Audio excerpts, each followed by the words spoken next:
Assalamualaikum warahmatullahi wabarakatuh.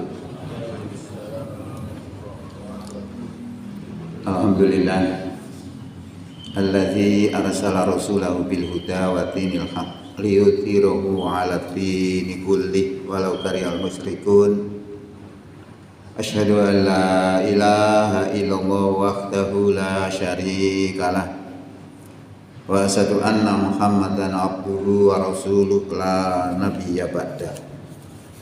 Allahumma sholli wa sallim wa barik ala Muhammad wa ala alihi wa sahbihi wa sallim ajma'in. Amma ba'du, fa ya ibadallah usikum wa iyaya bitaqwallah faqad fazal muttaqin. Bapak Ibu jamaah Masjid Al-Hidayah rahimakumullah, syukur alhamdulillah di pagi ini kita bisa hadir untuk sholat subuh berjamaah yang dilanjutkan dengan kultum dalam rangka menambah wawasan keislaman kita sekaligus menambah mantapnya keimanan kita. Mudah-mudahan kehadiran kita di pagi ini diterima sebagai amal soleh di sisi Allah Subhanahu wa taala. Bapak Ibu yang kami hormati, syukur alhamdulillah hari demi hari kita semakin dekat dengan ibadah puasa yang sebentar lagi sudah ditetapkan oleh Muhammadiyah tanggal 18 Februari. Kita berpuasa, hari rayanya tanggal 20 Maret. Untuk itu mari kita hadapi perintah puasa ini dengan senang hati. Karena apa? Karena puasa yang diberikan Allah kepada kita, syariat yang diberikan Allah kepada kita ini sebenarnya untuk kepentingan kita sendiri, untuk kebaikan kita sendiri. Karena di dalam ayat yang menerangkan tentang puasa itu Allah sampaikan di situ la'alakum tattaqun, agar kamu menjadi takwa. Berarti proses dalam puasa ini adalah mencetak kita supaya bisa menjadi orang yang takwa. Kalau orang jadi orang takwa, maka Allah janjikan surga. Ini kan kepentingan kita sendiri. Jadi dalam puasa itu sendiri pada hakikatnya adalah kita dilatih 1 bulan penuh untuk belajar melakukan amalan-amalan orang yang takwa. Di tren 1 bulan, harapannya kalau sudah 1 bulan kita lepas dari bulan itu sudah terbiasa. Oh, kita aja misalnya nggak iso bangun jam 3 misalnya, kita pasang namanya beker ya, kita setel sampai 21 hari kita setel terus. 22 hari sudah nggak pakai beker, sudah bangun sendiri. Itu secara keilmuan. Jadi kalau kita tuh 1 bulan di tren untuk menjadi orang yang baik, harapannya adalah setelah 1 bulan ke atas kita menjadi orang yang baik. Itu dengan mudah. Kemudian hal yang patut kita syukuri lagi adalah bahwa aturan-aturan di dalam puasa ini sudah sangat ringan dibandingkan dengan dahulu. Kalau dahulu itu sudah berat sebelumnya, karena diwajibkan puasa itu tidak kepada kita saja, orang-orang terdahulu juga diwajibkan puasa kepadanya. Tapi puasanya tidak seperti kita, puasanya 1 bulan 3 hari. Kalau di total setahun ya jumlahnya 36. Kalau kita mesisan saulan 29 atau 30 hari.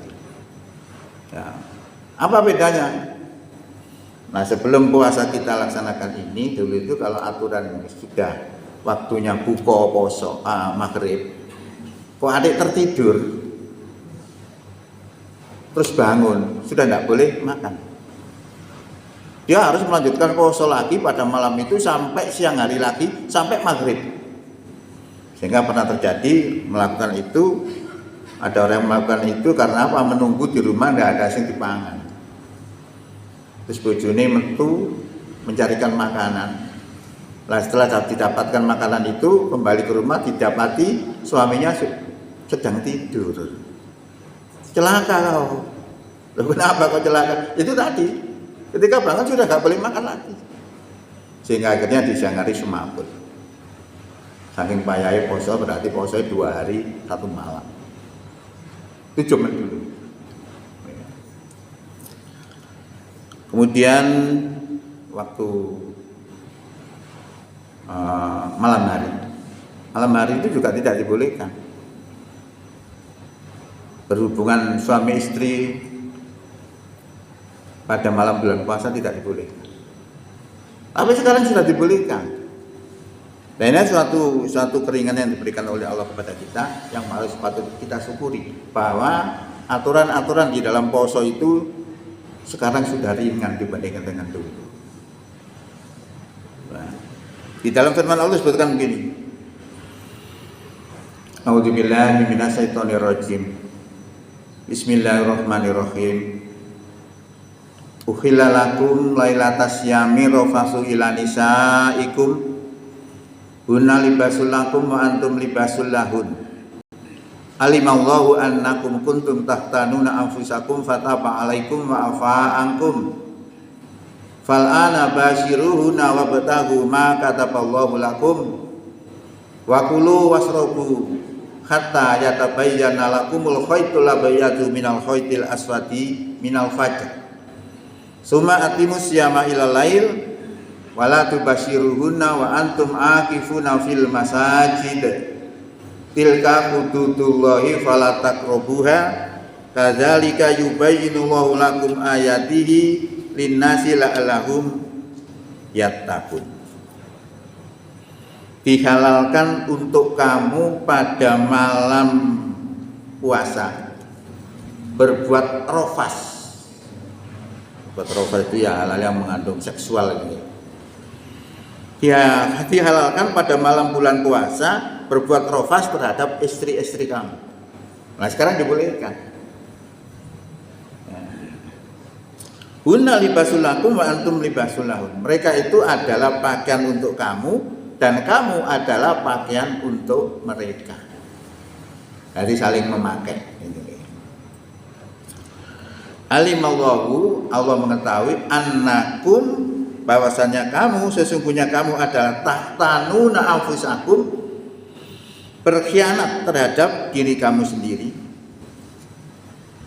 Ini berkhianat ini karena apa? Ada satu pelanggaran saat itu, kalau tidak salah Umar bin Khattab atau siapa saya lupa, melakukan satu pelanggaran, yaitu melaksanakan hubungan suami istri pada malam bulan Ramadan. Ini satu pelanggaran saat itu. Lapor kepada Rasulullah, turunlah ayat ini. Alimallahu annakum kuntum tahtanuna anfusakum. Allah mengetahui bahwasannya kamu berkhianat terhadap diri kamu sendiri. Fataba alaikum, maka Allah menerima taubat kamu. Wa afa ankum, dan memaafkan kamu. Fal ana, maka sekarang basiruhunna, kumpulilah istri-istri itu, wabtahu ma kataballahu lakum, dan carilah apa yang telah Allah tetapkan untuk kamu. Dirubah sudah. Jadi sekarang ini sebenarnya sudah enak, sudah enteng. Nah terkait dengan makan tadi, kadang orang makan yang maghrib tadi karena tidur sudah tidak boleh makan lagi, dirubah lagi oleh Allah. Wa kulu wasrobu, makan dan minumlah, hatta yatabayyana lakumul khaytul abyadu minal khaytil aswadi minal fajr. Makan dan minumlah sehingga jelas benang yang putih daripada benang yang hitam. Artinya bisa kita melihat benang putih antara dengan benang yang hitam, bisa dilihat, yaitu fajar. Nah fajar ini ada dua, ada fajar kadhib, ada fajar sodik. Fajar kadhib itu fajar yang begitu keluar terus hilang lagi. Biasanya itu seputar imsak gitu. Terus datang lagi fajar yang sesungguhnya, subuh. Nah ini dibolehkan makan lagi oleh Allah itu sejak maghrib sampai subuh. Bah keturun.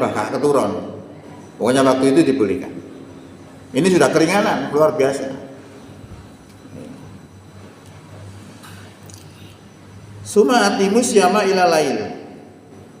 Kemudian sempurnakanlah puasa itu ilal lail sampai waktu malam. Nah, waktunya malam menurut hitungan Islam itu ya maghrib itu. Jadi disuruh menyempurnakan waktunya poso itu sampai malam, sampai maghrib. Wala tubasiruhuna, dan jangan kamu mencampuri mereka, istri-istri itu, wa antum akifuna fil masajid, sedang kamu beriktikaf di dalam masjid. Nanti ketika iktikaf ini nggak boleh berkumpul kita. Waktu-waktu iktikaf ini biasanya tinggal 10 hari. Nanti 10 hari yang terakhir itu ada ibadah dalam puasa itu yang sangat berat, yaitu puasa. Di samping iktikaf. Di samping puasa kita juga melakukan iktikaf. Kurang lebih selama 10 hari, karena di dalam 10 hari itu ada yang namanya Lailatul Qadar. Nah, itu disarankan oleh Rasulullah itu yang kira-kira yang ada Lailatul Qadarnya itu nanti sekitar malam-malam ganjil. Tapi supaya kita dapat, dipastikan dapat ya kita semua 10 hari betul bagus. Jadi di situ kita melakukan iktikaf, berdiam diri di masjid, bertakarub kepada Allah, memohon ampun dan lain sebagainya. Yang intinya mendekatkan diri kepada Allah, melakukan amalan-amalan yang Allah suka kepada kita. Iktikaf itu dilarang melakukan hubungan seksual. Tilka hududullahi, itulah batasan-batasan Allah, itulah hukum-hukum Allah terkait dengan puasa ini. Fala taqrabuha, maka jangan kamu melanggarnya. Tadi beritahu aturan dari Allah, masih banyak lagi aturan-aturan sebelumnya nanti, karena kita menyesuaikan waktunya aja. Kadzalika, seperti yang demikian itu, yubayyinullahu lakum, seperti demikian itulah yubayyinullahu, kadzalika yubayyinullahu ayatihi, seperti yang demikian itulah Allah jelaskan ayat-ayatnya linnasi, kepada manusia, la'allahum yattaqun, agar mereka takwa. Nah, ini adalah ayat-ayat yang menjelaskan tentang aturan-aturan di dalam puasa itu, dan juga keringanan-keringanan yang sudah diberikan daripada aturan puasa sebelumnya. Oleh karena itu, menghadapi puasa yang akan datang ini patut kita itu berterima kasih, patut bersyukur. Kita sambut dengan harap supaya kita dalam melaksanakan ibadah puasa ini betul-betul mantap. Dengan harapan apa? Menjadi orang takwa. Kalau orang jadi orang takwa, Allah berikan surga. Wasari'u, bersegeralah kamu, ila magfiratin min rabbikum, kepada ampunan dari Tuhanmu, wa jannatin, dan bersegeralah kamu kepada surga. Yang luasnya surga itu seluas langit dan bumi, uiddat lil muttaqin, yang disediakan untuk orang-orang yang takwa. Jadi ini saya kira terkait dengan persiapan mental kita menghadapi puasa ini, supaya kita mantap, penuh harap, supaya apa? Supaya kita bisa menahan lapar dan dahaga dari terbit fajar sampai terbenam matahari, sehingga yang kita lihat nanti beda. Kalau kita bisa melakukan itu, maka kita akan berterima kasih kepada Allah. Betapa beratnya kalau orang tidak makan. Bagaimana kalau tidak turunkan makanan, walaupun kita banyak punya uang, tidak bermanfaat. Maka Allah turunkan makanan-makanan rezeki untuk kita. Kita membutuhkan itu, akhirnya tumbuh rasa syukur kita kepada Allah SWT. Dari dengan berpuasa itu kita banyak mengetahui banyak hal, bisa bersyukur, bisa merasakan bagaimana orang-orang yang tidak mampu, sehingga mereka sulit untuk makan, kita bisa merasakan. Banyak sekali yang dapat kita ambil pelajaran daripada puasa itu. Mudah-mudahan apa yang kita sampaikan di pagi hari ini bisa menambah wawasan keislaman kita, sekaligus menambah mantapnya keimanan kita. Demikian, mudah-mudahan manfaat. Bila taufik wal hidayah. Wassalamualaikum warahmatullahi wabarakatuh.